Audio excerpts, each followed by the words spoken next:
Hello বন্ধু, নমস্কার। আমি বাংলা থানা থেকে বলছি, গ্রামের নাম বেড়ু। আমি ঘরের কাজ শুরু করছি। আমি গোবিন্দ রড দিয়ে ছাপ দিচ্ছি। গোবিন্দ রডের জানকারি আমি নিয়েছি, আমার এক ইঞ্জিনিয়ার ছিল বিদেশে, কেরালাতে। ওনার কাছে ফোন করে আমি বললাম যে গোবিন্দ রড 550 এসটি রডটা কি ছাদে দেওয়া যাবে কি না।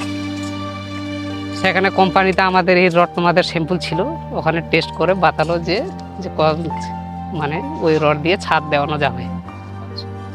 আর আমি ভালো বলেই রডটা তখন আমি পাত্র কাকার সঙ্গে ডিলারের কাছ থেকে রডটা নিয়ে আসি। আচ্ছা, আপনি বাড়ির মালিক? আমি বাড়ির মালিক।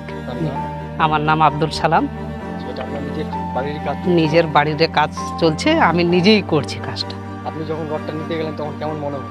না, রডটা আমাদের এই রডটা যখন নাম বললো ডিলার, তখন আমি কিন্তু ভাবতে পারিনি। আমি কিন্তু এর আগেও এইভাবে অন্য কোম্পানি দিয়ে কাজ করছিলাম, লোকাল এক রড দিয়ে কাজ করছিলাম।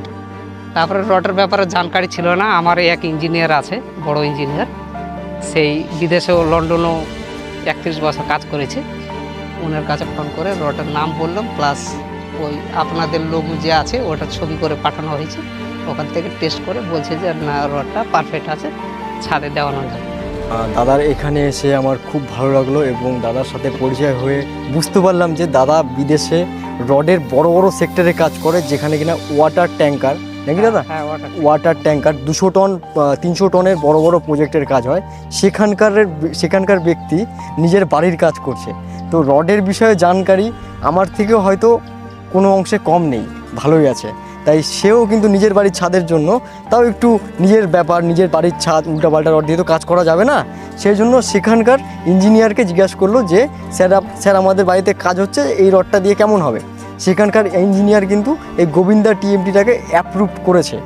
তারপরে কিন্তু দাদা কিন্তু কাজ করছে। এখানে নেব, দেখুন আমাদের মিস্ত্রি বাবুই কিন্তু রডের কাজ করে, ঠিক আছে। আর সেই মিস্ত্রি বাবুই কিন্তু আমাদের রডের বিষয়ে জানকারি দিতে পারবে যে গোবিন্দা রডটা কেমন।